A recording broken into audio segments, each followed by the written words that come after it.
Good day, everybody, and welcome back to today's update on Social Security changes and the next two stimulus packages. Now, we have really good news as we are one step closer to getting the next stimulus package done. In fact, former President Trump is upset with Mitch McConnell for helping Democrats get one step closer to having the stimulus package done. Now, we also have Nancy Pelosi set to hold a vote tonight in the House. So we're going to talk about all of this in this video, what's happening right now, as well as daily trending news. Some topics that are trending now is that some people on Social Security will get a bigger paycheck next month if they're on a certain Medicare plan. We also have the White House announcing that countries across the world are entering an agreement to create a minimum corporate tax, which would make sure that these billionaire companies pay enough in taxes to allow us to have more money to do things like fund Social Security and approve more stimulus. So let's discuss the details in this video, but before we do, don't forget to like this video and subscribe. I also have a second channel, so guys, do me a huge favor. Click on the link that's in the description of this video, subscribe to my second channel. I'm going to be giving away a stimulus check on that channel just as a thank you for supporting my work. Okay, so we're going to talk about Trump and Mitch McConnell in just a couple of minutes, but first, let's talk about the stimulus package. Well, first of all, Democrats are now pushing for the $1,000 stimulus check for seniors, and some are even pushing for a $2,000 check because inflation is getting so bad right now. Now, at this point, all of you have heard that inflation has been a problem this year. The cost of living has been skyrocketing. Things like groceries, rent, gas, transportation, everything has gotten so much more expensive this last 18 months. It's making it really hard to survive off the normal Social Security benefit. The White House thought that this inflation would be really temporary, maybe 6 months at most, but it's looking like now this is going to last for a couple of years. So this is one reason why people like Bernie Sanders are pushing for that $1,000 stimulus check. And then we even have some progressives like AOC pushing for a $2,000 stimulus check. And again, this would be to help seniors right now. This would be in the next stimulus package, the American Family Stimulus Plan, which currently, we're hoping it gets done in the next few weeks, but realistically, it's probably going to be done before December 3rd. Now, if you watched my previous videos, you know that December 3rd is kind of a deadline because that is when the debt ceiling is going to lapse once again. Remember, Mitch McConnell allowed Democrats to extend funding until December 3rd, which gives them a couple of months to get the stimulus packages done before they have to reassess the debt ceiling crisis and get that done as well. Now, experts think that Democrats will try and get the stimulus packages done before the debt ceiling crisis has to be averted.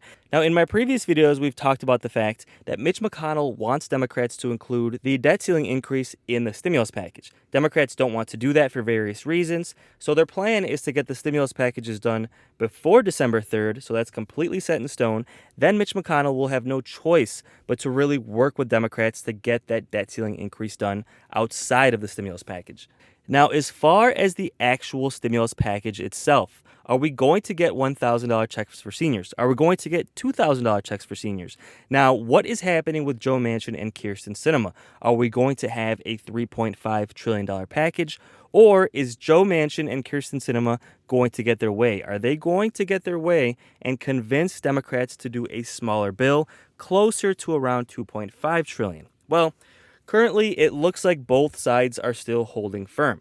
Joe Biden and people like Bernie Sanders and Pelosi are holding firm at a $3.5 trillion package, but Joe Manchin is holding firm as well. So then we end up in the situation where we have to ask ourselves, if the stimulus package is lowered from 3.5 to say something like 2.5 trillion, what is going to be cut out? Who is going to win in the stimulus package and who is going to lose? Because President Biden campaigned on ending childhood poverty and ending senior poverty. This is why the majority of his stimulus package is focusing on children and seniors. Remember, President Biden also promised to increase Social Security benefits permanently, not just the monthly boost and not just $1,000 stimulus checks, a permanent increase in Social Security benefits. So in regards to this current stimulus package, if it does end up being smaller than 3.5, something is going to be cut out or something is going to be cut smaller than what they've originally promised. So, for example, they're trying to do $300 per month stimulus checks for families with kids for every single child. Now, that is currently happening, but only goes until the end of 2021, and they're trying to extend this somewhere along the lines of 2024 or 2025. Now, if the budget gets cut down, will they completely get rid of that, or will they only make it last for a couple of years instead of going until 2025? Now, the same thing with seniors. They're trying to include a $1,000 stimulus check for seniors and potentially even a $2,000 stimulus check for seniors.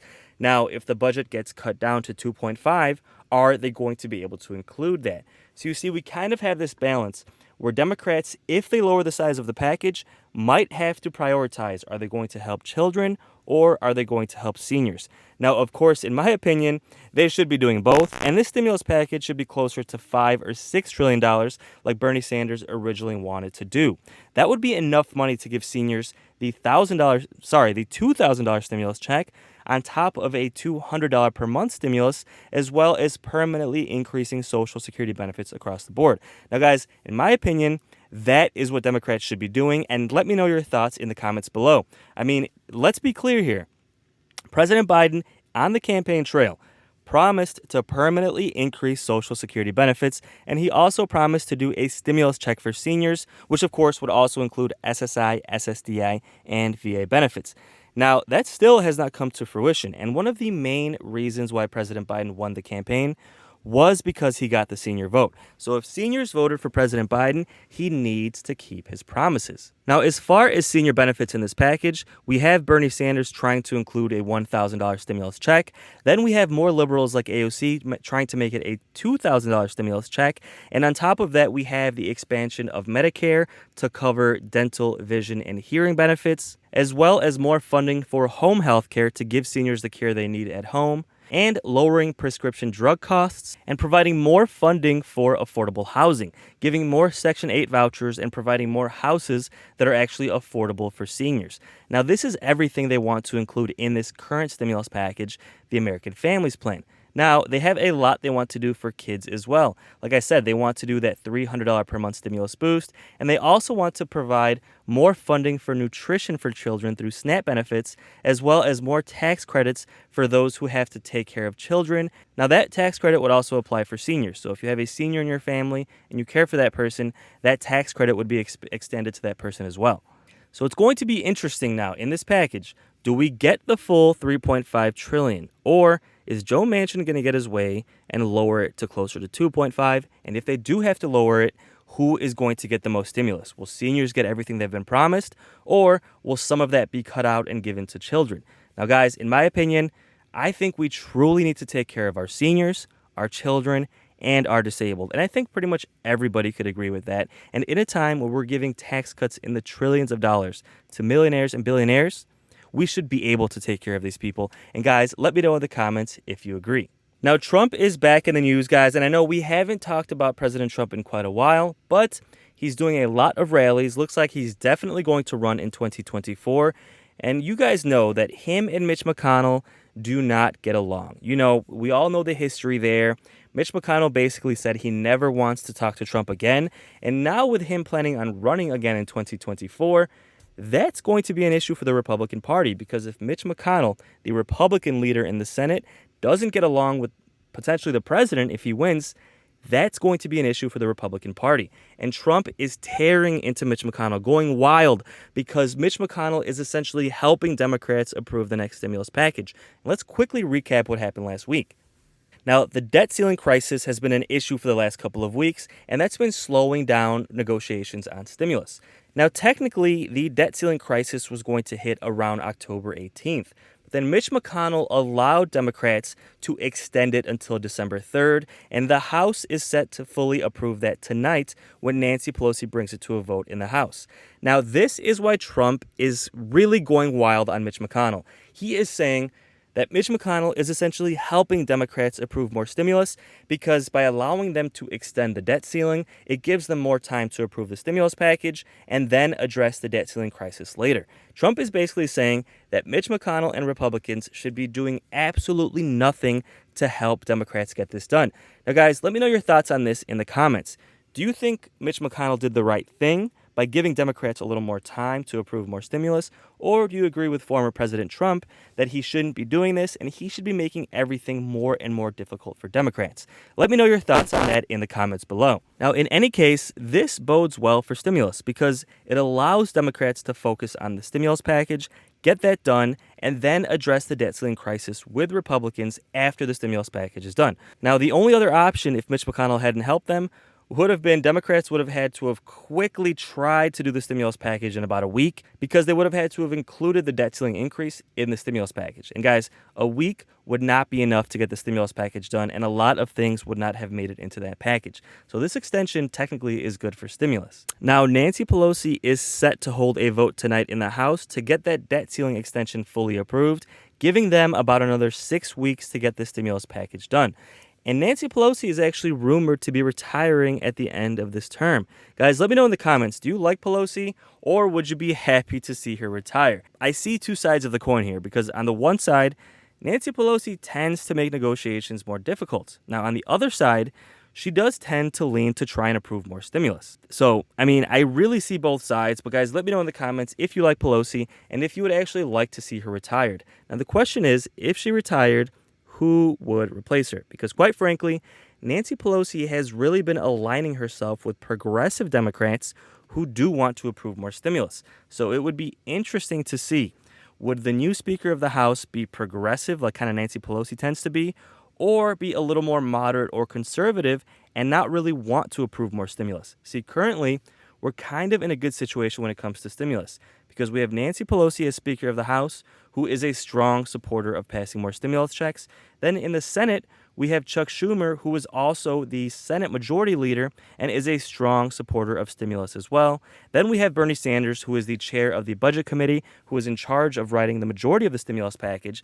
And of course, President Biden, who for the most part approves of having more stimulus done as well. So see, guys, we have leaders in every part of Congress who want to get more stimulus done. So if Nancy Pelosi retires, it's going to be really important for stimulus, at least, that we get a progressive Democrat in charge. Now, of course, there are other issues at play. You might not necessarily want a progressive Democrat in charge when it comes to other issues in politics, but strictly when it comes to stimulus, we need a progressive in charge if we want more stimulus checks done. But with that said, Nancy Pelosi is set to allow the House to vote on the debt ceiling extension tonight, and then they're going to fully focus on getting the stimulus packages done. So don't forget to subscribe, and I will keep you posted on those next two stimulus packages. Now, as far as Social Security benefits, I quickly want to point out that if you're on a Medicare Advantage plan, certain plans will give you a reimbursement for your Part B premium payment. And this usually comes in the form of a larger Social Security check. Now, if you're on a Medicare Advantage plan, check with your provider and ask them if they're going to cover all or a portion of your Part B premium. A lot of plans do, and if you ask about this, they will send you a larger check, and usually it comes bundled up with your Social Security benefits. Now, a lot of people don't know this, and sometimes if you don't ask about it, they simply won't send you the check. So again, if you're on a Medicare Advantage plan, call your provider and ask them if they cover your Part B premium payments and if they can bundle it into your Social Security check. This is why a lot of people are set to get larger Social Security checks at the end of this year, basically a reimbursement for the premium they already paid. So really, really good news for a lot of seniors. We also have news regarding a global corporate minimum tax. See, right now, companies tend to legally set up their companies in different countries that charge them the lowest amount of corporate tax. Now, Joe Biden wants to end this type of situation by creating a global minimum corporate tax so we can collect more tax money and use that money to approve more stimulus. Use that money to take care of seniors and increase Social Security benefits. Guys, if billionaire companies are not paying their fair share, we're never going to properly be able to increase Social Security to where it really needs to be to provide a retirement of dignity for seniors. So, as of now, it looks like almost 200 countries are coming to an agreement to create a 15% minimum tax rate, which would be really, really good news for the average person to make sure we have more funding to do more things like increase benefits and approve more stimulus checks. Now, Press Secretary Jen Psaki just released a statement regarding the negotiations happening with this global corporate minimum tax. So let's take a look, see what she had to say, and let me know your thoughts on this in the comments below. So one item for all of you at the top.